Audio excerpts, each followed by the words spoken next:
বাংলাদেশ জাতীয়তাবাদী দল বিএনপি মুসাফফা শাখার উদ্যোগে বাংলাদেশের সাবেক তিনবারের প্রধানমন্ত্রী বেগম খালেদা জিয়ার জন্মবার্ষিকী উপলক্ষে দোয়া মাহফিল ও আলোচনা সভা অনুষ্ঠিত হয়ে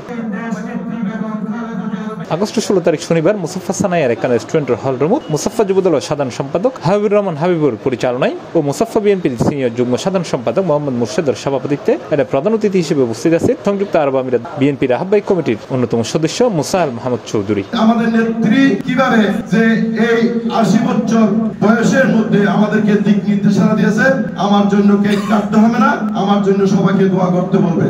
এর প্রধান বক্তা হিসেবে উপস্থিত আছেন সংযুক্ত আরব আমিরাত স্বেচ্ছাসেবক দল ও সাংগঠনিক সম্পাদক আবু রাসেল। এছাড়া বিশেষ অতিথি হিসেবে উপস্থিত আছেন বানিয়াস বিএনপির সাধারণ সম্পাদক আবুল কালাম, যুবদলের মহিলা বিষয়ক সম্পাদক ও মুসাফফা বিএনপির সহসভাপতি আমানা বেগম, সিনিয়র সহসভাপতি ও মুসাফফা বিএনপির সহসভাপতি মোহাম্মদ সোহেল, সহসভাপতি আমিনুল ইসলাম, বানিয়াস বিএনপির সাংগঠনিক সম্পাদক মোহাম্মদ দেলওয়ার, মুসাফফার মুক্তিযুদ্ধ বিষয়ক সম্পাদক মোহাম্মদ আলমগীর, মাহবুব, আব্দুল কাইয়ুম, মোহাম্মদ হাসান নয়ন সহ বিএনপির অঙ্গ সংগঠন ও সহযোগী সংগঠন ও সিনিয়র নেতৃবৃন্দ।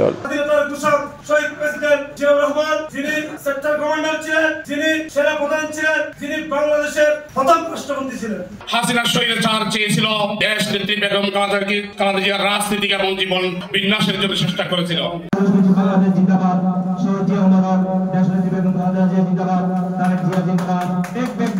নেতৃবৃন্দ ও সামনে উপস্থিত দেশ ও জনগণের সেবা করার জন্য দীর্ঘ হায়াত দান করেন, তার জন্য আমি আপনাদের কাছে দোয়া প্রার্থনা করছি।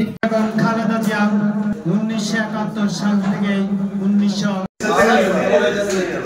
আমাদের দেশমাতা বেগম খালেদা জিয়ার শুভ জন্মদিন। আমার সোনার বাংলার মাটির নাম রাখো শহীদের মান, শস্য সমলা মুদের দিয়ার বাংলাদেশ। অনুষ্ঠান শেষে বেগম খালেদা জিয়ার সুস্বাস্থ্য কামনা করে দোয়া ও মোনাজাত করা হয়। C plus TV, Chittagong.